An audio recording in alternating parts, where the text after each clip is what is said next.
करेंगे सुरमई fish fry. ये 8 से 9 कोकम है। कोकम से फिशी स्मेल जाने में मदद मिलती है और रेसिपी को बढ़िया खट्टा स्वाद आता है।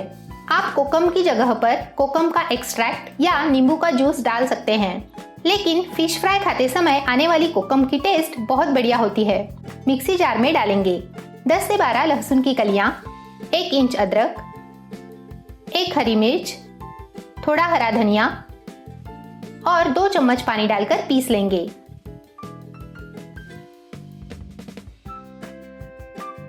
पेस्ट रेडी है। पेस्ट इस तरह गाढ़ी होनी चाहिए, पतली नहीं। ये सुरमई के पीसेस 3 से 4 बार अच्छे से वॉश कर लिए हैं। इनमें स्वादानुसार नमक, आधा टीस्पून हल्दी पाउडर और पीसी हुई पेस्ट डालेंगे। मसाला अच्छे से लगा लेंगे। बाजार में जो कोकम मिलते हैं उन्हें पहले से ही नमक लगा हुआ होता है, तो उसी के अनुसार नमक डालें। मसाला अच्छे से लगा लिया है।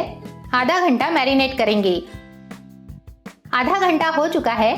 एक डिश में आधा कप बारीक सूजी, 1 टेबलस्पून चावल का आटा और 2 टीस्पून लाल मिर्च पाउडर डालकर मिक्स करेंगे।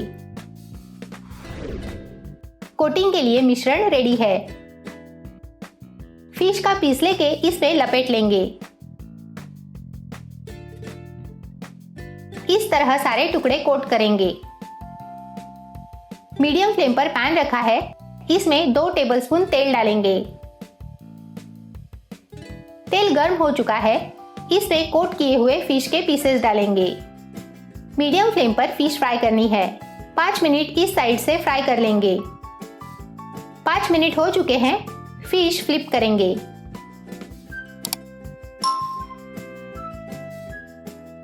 इस साइड से भी 5 मिनट फ्राई करेंगे। अगर आपको ये रेसिपी अच्छी लगी हो तो वीडियो को लाइक, शेयर और चैनल को सब्सक्राइब जरूर करें। 5 मिनट हो चुके हैं। टेस्टी सुरमई फ्राई रेडी है।